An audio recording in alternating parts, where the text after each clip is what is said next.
Chasing a dream. There's something strange about the way we build happiness. Most of us grow up believing that happiness lives somewhere far away, behind difficult achievements, rare circumstances, big numbers, perfect outcomes. We're taught, quietly, constantly, that life will finally feel complete once we reach some distant version of ourselves. And the longer we chase that version, the emptier we tend to feel. It's a cruel paradox, but once you see it clearly, it becomes one of the most freeing realizations you can have. Because abundance doesn't actually come from having more. It comes from needing less. That idea sounds simple, but when it really lands, it changes everything. Think about this for a moment. Imagine you decide that you need $1 million to be happy.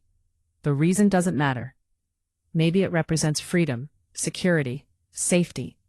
Maybe it's just a symbol for everything you think you're missing. But the moment you define happiness that way, something subtle happens. You put yourself into debt. You might look at your bank account and see 10,000, 50,000, even 200,000. But instead of feeling grateful, you feel poor. Not because you are poor, but because you've created an emotional gap between where you are and where you think you must be. That gap becomes debt. And it's not a financial debt. It exists entirely in your mind, but it charges real interest. It charges your peace, your ability to enjoy what you've already built, your capacity to feel content right now. And here's the part most people miss. The bigger the desire, the bigger the debt. And the bigger the debt, the deeper the suffering. You're not lacking because life denied you something. You're lacking because you decided you needed something extreme to feel whole. Now zoom out. Only a tiny fraction of people on this planet will ever have 7 or 8 figures in their bank account. If happiness depends on that, then happiness itself becomes rare, almost unreachable for most. Life turns into a permanent chase after something most people will never touch. And this doesn't just happen with money. We do it with bodies, with status, with relationships, with careers, with recognition. We tell ourselves, I'll finally be at peace when. And every time we do that, we place happiness on unstable ground. Because all of these things change, bodies age, positions disappear, relationships evolve or end. Circumstances shift. When you build your peace on things that can vanish, you live with quiet anxiety. Even on good days, there's always a background fear. Fear of losing what you have. Fear of not reaching what you want. Fear that everything could collapse with one bad turn. It's like building a house on sand and pretending the ground is solid. But when happiness is rooted in things no one can take from you, things that are always available, you feel different, calmer, steadier, less afraid, because there's nothing to lose. The culture we live in doesn't help with this. It constantly teaches us to desire what's distant and exaggerated.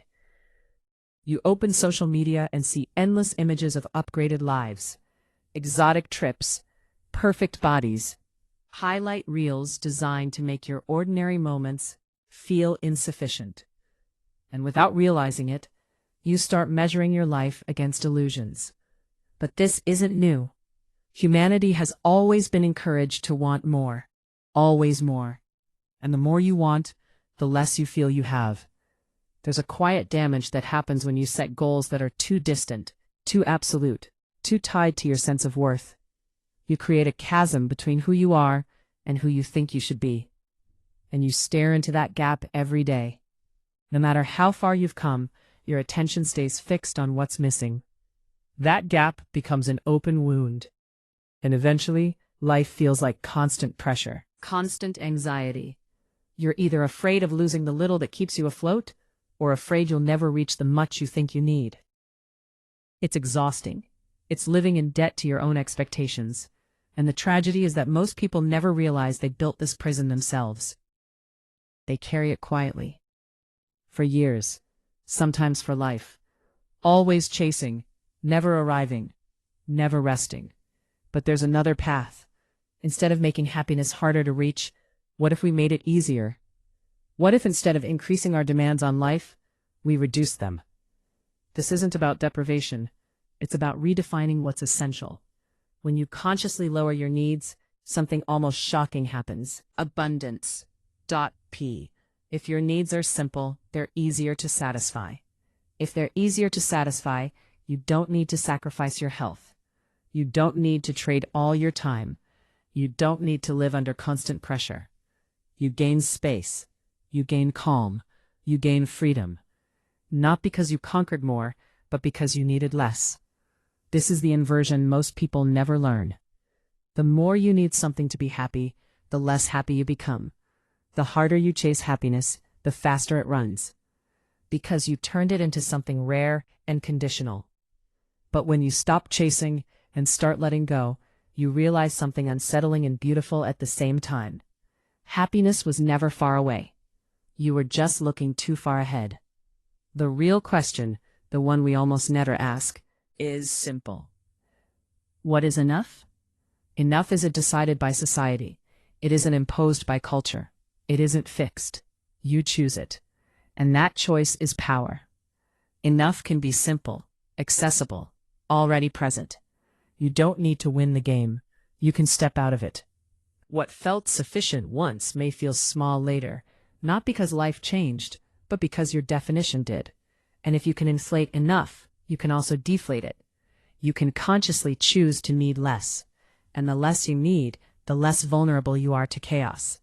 Because chaos can't take what you don't rely on. This connects to something deeper, identity. Most people confuse who they are with what they have. Their job, their income, their lifestyle, their image. So when those things fall apart, they feel like they disappear too. But you are not what you own. You are not your achievements. You are not your status. When identity is built externally, it's fragile. When it's built internally, it's unshakable. Without losing yourself. Lose a relationship without losing your worth. Lose possessions without losing your center. That strength doesn't come from money. It comes from knowing who you are without props. Look at two people. One needs a lot to feel okay. Status, upgrades, constant validation, endless stimulation. The other needs little.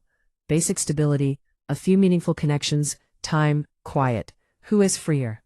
The one who depends on almost nothing. Because abundance isn't about quantity. It's about reliability. Air is abundant. Time is abundant while you're alive. Presence is abundant. Nature is abundant. Silence is abundant. When happiness is built on what's always available, fear loses its grip. Desire itself isn't the enemy. Wanting is human. It moves us forward. The problem is becoming owned by desire, turning it into a requirement for peace. Balance comes from learning to coexist with desire, without letting it dominate you. Reduce what you need, and everything you have becomes richer. Moderation doesn't flatten life. It sharpens it. When stimulation is constant, feeling dulls. When pleasure is rare, it intensifies. You don't need more experiences. You need more presence in the ones you already have. And there's another modern trap worth naming. The illusion that more choice equals more freedom. Too many options often lead to anxiety, regret, and comparison. Simpler choices bring clarity. Fewer options don't shrink freedom, they deepen it. Gratitude works the same way. The mind is wired to focus on what's missing. But when you train it to see what's already here, abundance appears without adding anything new. Gratitude increases value without increasing cost. You don't need to buy more. You don't need to earn more. You just need to see more clearly. And when you do, what once felt insufficient starts to feel like plenty. There's a huge difference between lacking and choosing simplicity. One is imposed. The other is chosen. Choosing less when you could choose more is not weakness. It's freedom. And freedom gives you time, energy, mental space, choice. A life that costs too much will always own you. Not financially, but psychologically. The real question isn't how much you make. It's how much your life costs to maintain. The lifestyle. The fewer options you have. The lighter it is, the easier it becomes to walk away from what no longer serves you. Living simply isn't about shrinking your life. It's about reclaiming it. not rejecting the world, but refusing to be owned by it. Because real wealth isn't having everything. It's being able to let most things go and still feel whole.